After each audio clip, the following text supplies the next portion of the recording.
Hello, hello. Hello, everybody. How is everyone doing? Wherever you are, again, as usual, it's Maureen.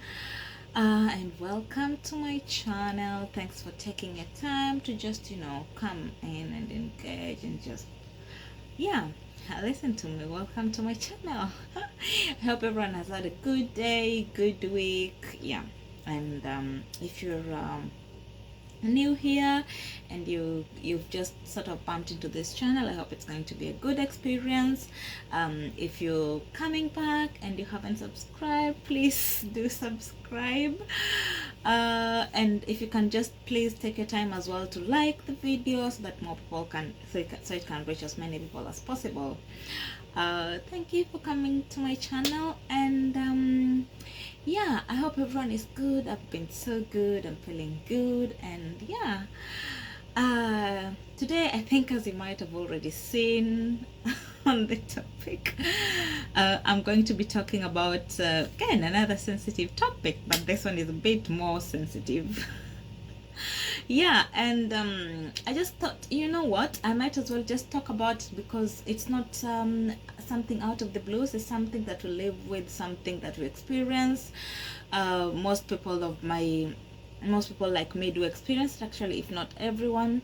So I might as well just talk about it. And I'm going to talk about a couple of things. Actually, I'm going to talk about some of the challenges that you might experience while here in the UK. To start with, living in the UK and living abroad has a lot of positive things that comes with it.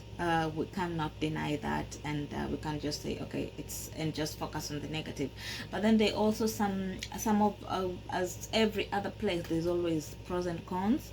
So I'll just talk about some of the things that I have personally experienced, and I think some of these will also sort of gauge into the cultural shock aspects, racism as well, and just sort of, as much as I will talk about them, I'll also share some of the ways in which as a person, because obviously I've been here for quite some time, and some of the things that I've done, or some of the ways in which you can navigate this, just to sort of help you, and especially as someone who might have come from somewhere else and lived here. I mean, that's how I'm going to share my experience as someone who moved from a different country and just moved here as an adult. Obviously, I know everybody's story is different, so again, before I carry on, I'd just like to say I'm sorry and I apologize in advance if anybody gets offended by watching this video.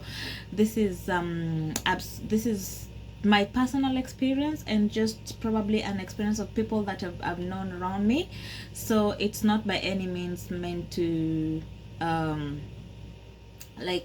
undermine anyone else's experience. It's my personal experience. So obviously I'll just share from my point of view and share some of the tips and some of the things that I did to help me navigate this. So yeah, let's dive in. As usual, I will start with the cultural shocking aspects. I mean, some of the things that I that were really hard that I struggled to get my head around when I moved here, and I don't think I have actually gotten my head around most. Am I a slow learner maybe, or am I a slow adaptee? I don't know. It's just some of them, I don't know, they usually say it's hard to teach an old dog new tricks. But maybe that saying is outdated. But yeah, personally, I'll just share some of the things that I really found I found quite difficult to deal with when I came here, and some of them are funny now. It's not like they really affected me in a big deal, in a huge way, but then there's just some things that I was like, oh, I didn't know this happens. So yeah, and probably some of the things that some of you might have experienced. And again, I think for this particular episode, I'd really like if you guys can just come forth and share some of your experiences, and just some of the things that we might probably just laugh about, and probably just share again how we've navigated some of them. I'd really appreciate that. I want it to be as engaging as possible. Yeah, so one of the things that I will say, oh, and I know people who are like, some of my friends are gonna laugh at this because this is something that I complain about all the time. Uh, the darkness, man. The darkness at 3 p.m. Oh, I'm really grateful right now. Today, as I'm shooting this video, at least, the daytime hours are becoming longer, so that's a really good thing. But when I first moved here, I remember because I was wherever I was at that time. I was back in England, and I remember going to class, and then at some point, just around 3 o'clock, it was already dark, and then I had to go back. And at that time, my accommodation wasn't like really within the campus, so man, just having to deal with that and having to get my head around that and just realizing that this is actually gonna happen for not just 1 month, not 2 months. It's gonna happen for like a couple of months. My god, yeah, that was a struggle for me. It is still a struggle. I mean, I still mourn about it, but come on, I'm just like, it's not like it affects me hugely, but then it's something that, yeah, I struggle to deal with. And I know that most people as well with that. That's why sometimes, because of the longer hours of darkness, sometimes, most of the time, it does impact on people's mental health. People struggle with seasonal affective disorders, and it's something that obviously I didn't experience when I was at home. I mean, back in Kenya, we have equal hours of day and night. So I mean, yeah. So that was a shock to me. The other thing that I struggled with was the food, and again, as I said, I haven't really adopted. And I don't know if I ever will. And I know, again, this is my own, this is a personal experience. I have so many friends who've like really gotten in, assimilated, and they've been able to like readjust and just get on and love all the spag balls and the potatoes and everything. But for me, I don't know if I'm just too much of a traditional girl. I think especially people who know me back at home will know I love ugali, my goodness. So not being able to eat ugali as frequently as possible. So for anyone who is watching this, if you're not from Kenya, so ugali is like one of Kenya's staple food. So me not eating that and the vegetables, and I love Kenyan vegetables, my goodness, just the different types of vegetables that we had access to at any time. I struggled with that, man. I still struggle with it until now. So, and then here, just having a limited variety, and also being in my profession, especially as a dietitian, I was just like, oh my god, I know we're meant to be like open to different types of plants and the foods that are available, but that's something that as a person I have still struggled with. So yeah, I'm really happy for whoever those people out there who are managing to navigate this, who've adapted and they no longer miss home food and whatever. But yeah, kudos to you guys. Whatever it is that you guys are on, please share so that this girl here can move on. I don't think I can ever move on. I miss dairy again. Whoever is watching who is not from Kenya, that's again another staple food. So yeah, so just those are some of the oh my god. And again, I'm not hating, please. This is not me hating. This is just me talking about my personal experience and some of the things that I've struggled with. I don't like the meat. It tastes different. The chicken, even just last week I went to visit a friend of mine, and she'd cook, like, bless her, she'd like cooked pilau for us. Pilau is I know most people here, because I think most Indian restaurants, when you go here, they'll make pilau for you, but this was the Kenyan version.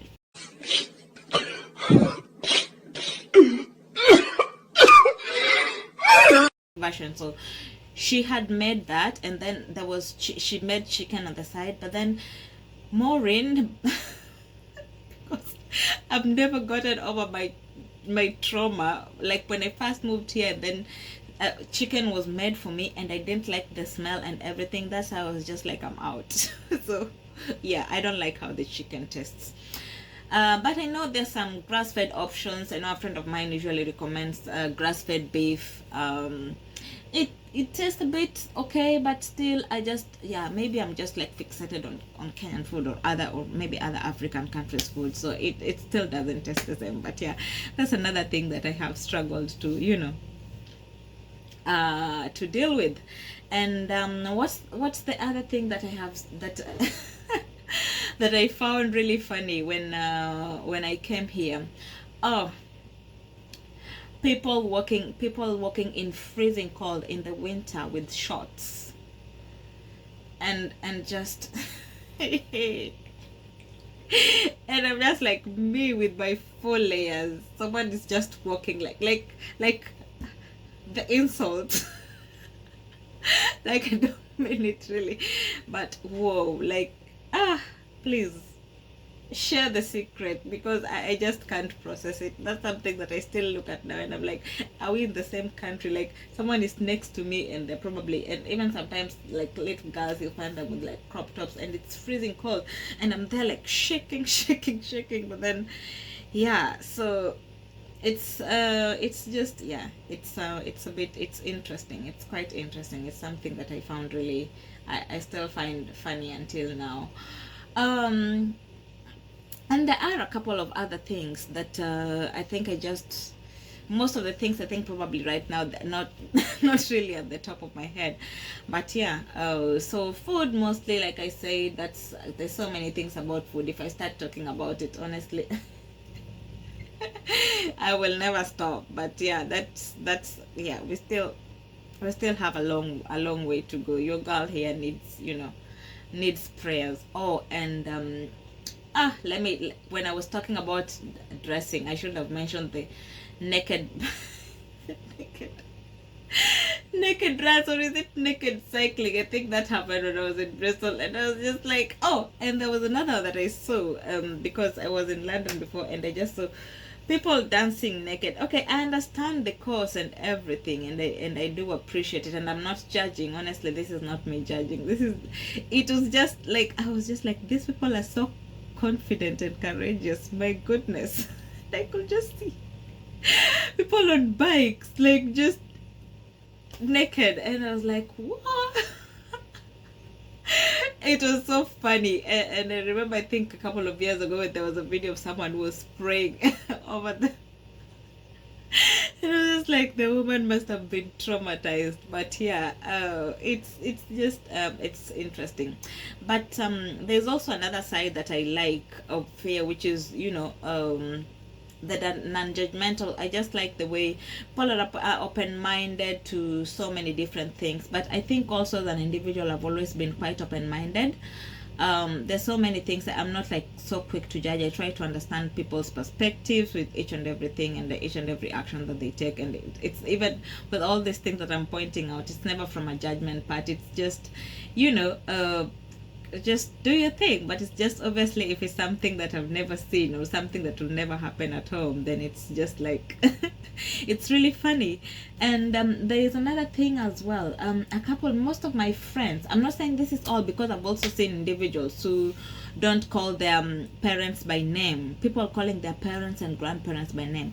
And again, this is, I know it's the most people that I know, but I also know people who actually call their parents mom and dad, and their grandparents like, nan. But I've also I've met quite a number who just call them by name, and I was like, whew, if you try that at home, God forbid, the curses. So yeah, it was it's been interesting. It's been quite a journey, and yeah, sometimes I see it and I just like, I really laugh. I just say, I just I marvel at how different cultures can be, and how the way in which we approach things can be quite different. Yeah, it's quite interesting. I mean, I love it in that it shows human beings from different lenses, and we should be able to appreciate each other's cultures. It's not discriminating or anything. It's just, or criticizing. It's just, it's something that obviously for me, some of them I did find difficult to navigate, and some of them I quite found I found quite interesting, and some of them were just like, just having a laugh. It's just like, yeah, this is, I will never do this on, definitely, but then it's good for you. So yeah, that's just bits of some of my experiences here in terms of culture shock. Obviously there's like an array, and some of them have sort of just lost track of them. So yeah, so I will go into the other topic, more sensitive topic, which is racism. And the reason I thought I should talk about this is because it does happen, and I know most of us, sometimes it's like we're walking on eggshells. We do try to avoid talking about it, and talking about it doesn't necessarily mean you're a better person or anything. It's just, I do feel we need to talk about these things, because we do experience them really. And I think, even for me, if I was to say I have a child, I would like them to be able, I wouldn't, just because not talking about it looks like just sweeping it under the rug, and ignoring something that actually exists, which is not really fair on us, and it's not even fair on our mental health. And it's quite interesting, because even just I think 4 weeks ago, something that, yeah, 4 weeks ago actually, my little cousin was just, we were going somewhere. I won't disclose. And then just on the way, he's like so young, honestly, he's very little. And then on our way, because he had like a little backpack, he's barely 12. They were like, okay, let's have a look at what you have there. I mean, I know it's the process, they do it everywhere, and some of these things are just parts of the process, and sometimes you do try not to look at it as just people doing their job. But then when you see someone else of a similar age just going through, and then you're like, okay, so why him? It does bring question marks. And I know sometimes we just try to ignore it, just not to dwell on it, and as a way for us to be able to cope. But really, it's really sad, because we have to do that when we shouldn't really have to, especially in the current society. And I'm hoping that obviously with time things will get better and better. I know, because I've had obviously people who've been here way longer than me have told me things have gotten better, and I'm really glad, and I hope that things will even carry on getting better with time. So I'll talk about, personally, I have experienced I remember there was a time in my life, after even I think like up to 2-3 years, I would still say I haven't experienced like first-hand racism. But then I think some of them I just didn't see. I had like closed my eyes to them. I mean, I never even, like, for me, racism, before I came here, I didn't even know I was black. Well, I knew obviously I was black, but it wasn't in my head. When you just like, okay, I'm Kenyan, and like back at home we just have like different tribes and stuff. I never like really sat down and saw myself as black. It's not like it was an non-existent thing. It was, obviously, but then I never thought of it. So until I moved to the UK, and then suddenly I realized, oh, I'm black. So yeah, I mean, it's not a bad thing, but then it's just the things that people do, and then it's like now you're being put in that particular closet that makes you actually make you more conscious, subconscious to the things that happen and the way in which you're treated because of being different. It's a difficult thing to navigate, I must admit. I remember I remember my first experience of, I mean, I did have a couple of experiences. I'll probably not talk about them, because obviously some of them were from work, and some of them have been, obviously, I can't probably mention some of them from the streets that happen on day-to-day basis, like when you go to the stores, and then you find, and some of these are not even like, probably like, not white stores. Some of them are like African stores that are usually manned by Asian people, and then you just see them following you around like you're about to take something, and I'm like, I'm not even going to take anything. And there are other people that are walking, you can see, who are not the same skin color as I, and they're not being followed. So obviously, like, before I will see this on social media, and I was like, I think people are paranoid. But then when you actually see it happening to you, and you're like, this is actually real, it does happen, dude. And you know, those types of things. And I think the other thing that I will also mention that is quite common is the microaggression. You know, this snidey comments, or just, you know, for lack of a better word, I think like covert racism. So it's some of the things that you can't really put your hand on. You can't quantify them, or you can't describe them. It's like this just slight comment that someone will say. Maybe people close to you, some of them it's consciously or subconsciously, some of them don't even realize, but that doesn't mean it's acceptable. I know, because my circle of friends is quite diverse, it's from all over. So sometimes you'll probably, you know, and even on a day-to-day basis, you might hear even colleagues, and some of them might say these things without even realizing. But then I usually feel like it's also just people not wanting to educate themselves, because if you will say something, and then obviously, because some of us will probably not want to say anything back, because we're like, oh, we've been told before, we're probably being oversensitive, or maybe just not being able to take a joke, when actually these are things that when they happen repeatedly, they do get into your head. And I know, again, like I said, there are two types of people. There are people like me. I used to be that type of person who will be like, I'm not gonna focus on it, and you know, I'll just move on with my life, I don't care, and I'll just ignore everything. But then there are people who you'll see like they will take it in. So this is not, this types of things should not be downplayed. I know, I know of sometimes you might like, there are some instances where someone might tell you something like, oh, I don't see skin, I don't see color, you know. And I'm just like, how can you not see color when clearly I'm black? You're white. So, and you know, that type of person means that now they're being cool by saying that. And I'm just like, that's basically not recognizing, you know, not recognizing my identity, acting like I'm non-existent. Or some of them will act like, you know, this aspect of racism even in the professional world doesn't exist, and that people sometimes don't get favored or disfavored because of how they look like, and they will act like it doesn't happen, when the reality is, guys, it does happen. Systemic racism does exist. I have seen it firsthand. It does really happen. And it's very sad, because you will find some instances where where someone, you as a senior, you probably working somewhere, and then someone will come and they realize, oh, you are black, and they won't probably want to carry on or carry forward with the conversation with you, or if it was something that they were meant to discuss, they will just they will ask for somebody else, and you know, talk to that other person, because obviously they're white. Even though probably this is something that they should be discussing with you. So yeah, it's those types of things that people who are you find people who are in denial, who don't want to accept that those types of things exist, and that's not right. And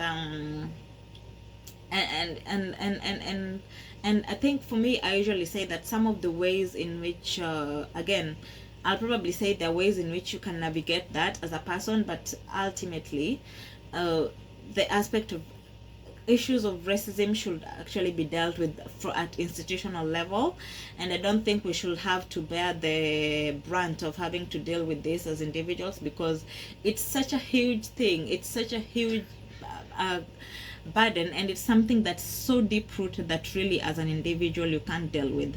But obviously it is already existence in our society, and again, I'll just probably say some of the things that I'd recommend, maybe that I've done as a person that can help. And while we're also hoping that you know, the system with time will be able to support us in dealing with these things. And yeah, and again, this is not about feeling sorry for yourself. It's about acknowledging that these things do happen. And I know I have even had like close friends who sometimes they might say some slight things, probably thinking, oh, you know, I don't know, according to them, and that's why I say sometimes it's even in the subconscious. They might make some, and again, that comes to the microaggression, things like, yeah, I've said that where they say they probably don't see color, or maybe somebody says, oh, I have black friends, so I can't be racist. And I'm like, no.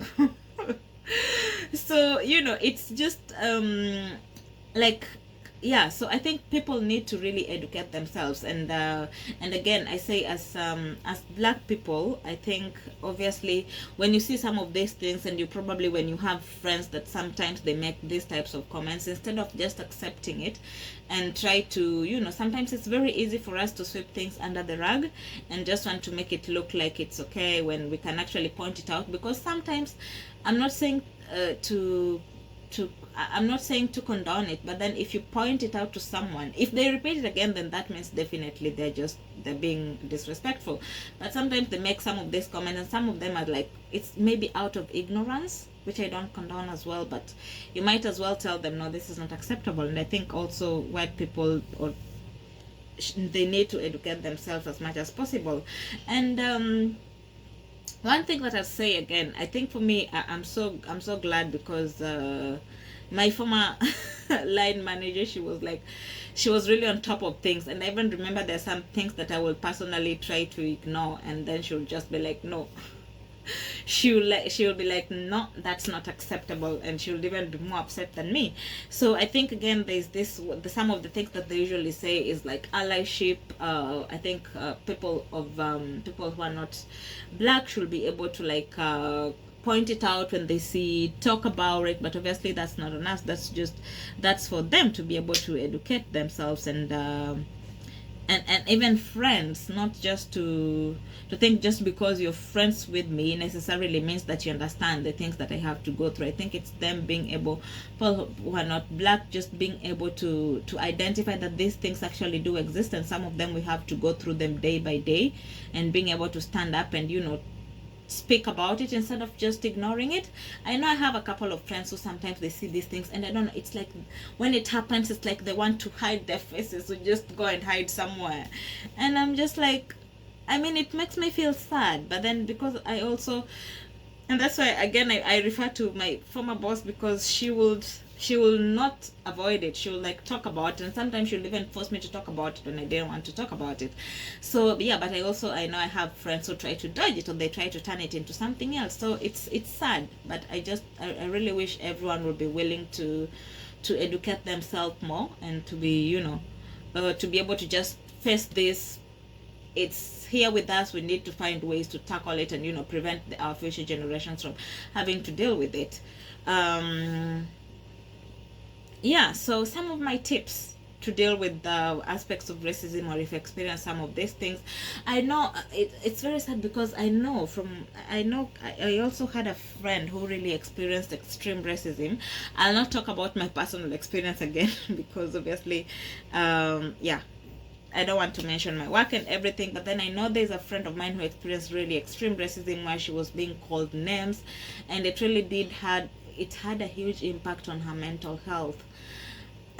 Yeah, so, and I remember it took really long for her to be able to get over it, and not really to get over it, but just to navigate the stress. There was a time she wasn't even able to come to work, which is really sad. And sometimes I know, because obviously she was the same for me, she came from Kenya, so sometimes when you just come and then you start experiencing these things, you don't really know who to approach, you don't know how to go about it. So it's a bit challenging, and you don't even know which resources, you're not sure what you can do and what you can't do. And so it's those sort of things. So I'll just share some of the things that I think can be helpful. Well, obviously, we're hoping that, the government and obviously the institutions should be able to help us with this, and especially, and even like as students, when you come here as international students, because it can be quite difficult to deal with. Yeah, so I think these are things that most of the time should be dealt with, like at institutional levels, job places, and just not ignored at all. But as a person, some of the things that you might probably do to help you navigate this. Number one is, I will recommend peer groups, talk to people like you, who they might not necessarily have experienced the same, but there's some online, some people that you can find online, or even friends. There, if you have black friends, they have experienced some sort. I mean, I know, okay, there are people who haven't. Like, I think last week we were actually having it was quite interesting because so two of my friends, one of them moved here, but she was quite young, so and the other one has grown up here her whole life, and I was quite perplexed because her, okay, now, you know, like me, I actually have a Kenyan accent, so that's that's one of the things that sometimes I'm usually like, oh my god, first of all, I'm black, and then they hear my accent, they're not gonna even hire me. But then I know she's grown up here her whole life, like basically she's black, but she, you know. And then she was just telling me about how she's always worried about going to work, especially when she's looking for a new job.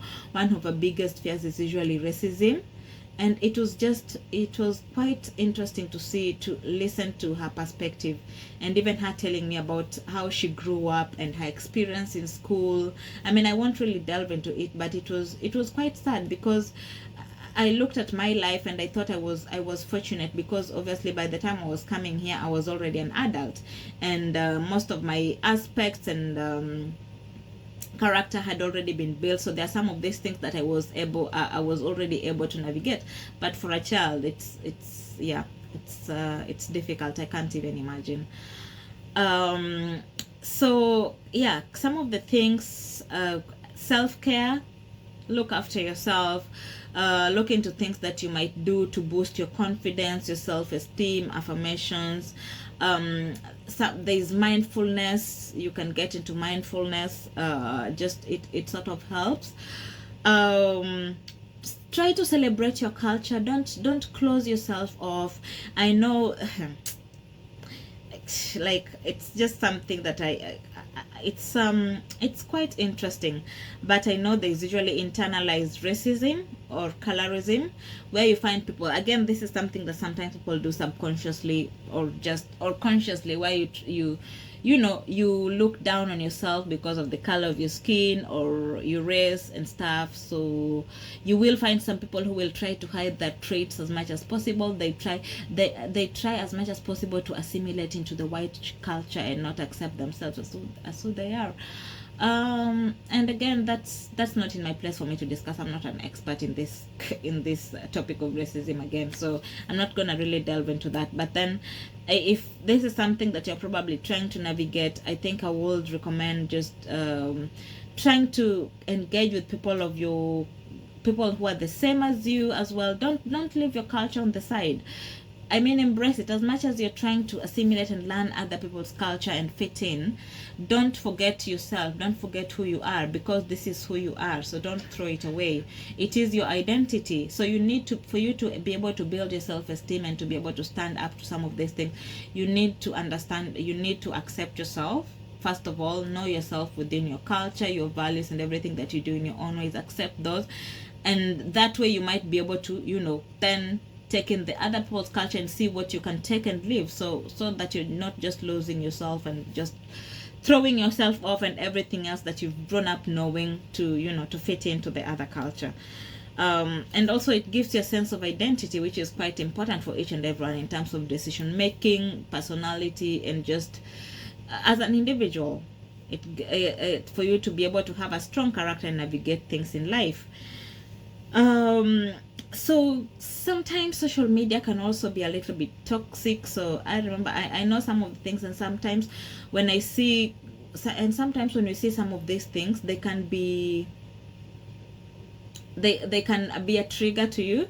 And I'm not saying to avoid them, but then if you can limit it, it just limits the anger.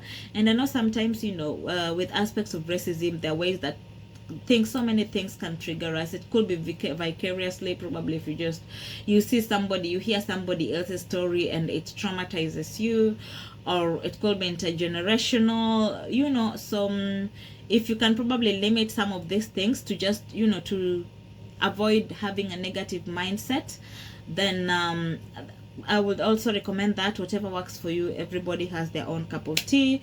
Try to exercise. Obviously, exercise always works for everything. And I think it's part of self-care.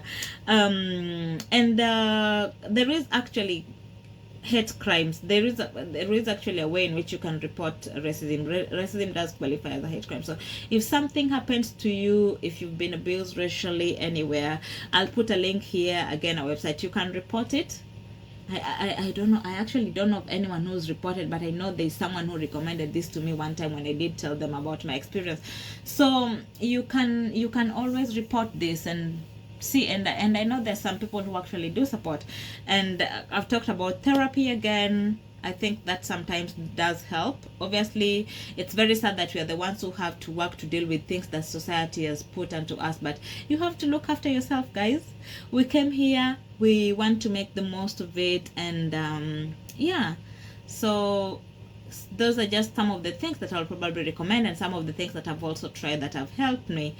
And yeah, I think that's really it. I don't know if there's anything else. Obviously, I'd be so open to hear some of your experiences, some of your stories, some of the things that you've done to deal with the racism, and also just to hear some of your experiences in terms of culture shock. How has it been? And yeah, I hope this was helpful.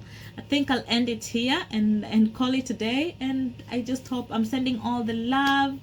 Look after yourself, take care of yourself, and yeah, see you next time. If you haven't subscribed to my channel, again, please just take 1 second to subscribe, like this video, and share, and to allow me to keep, shooting similar content, or just different types of things you can engage in different ways.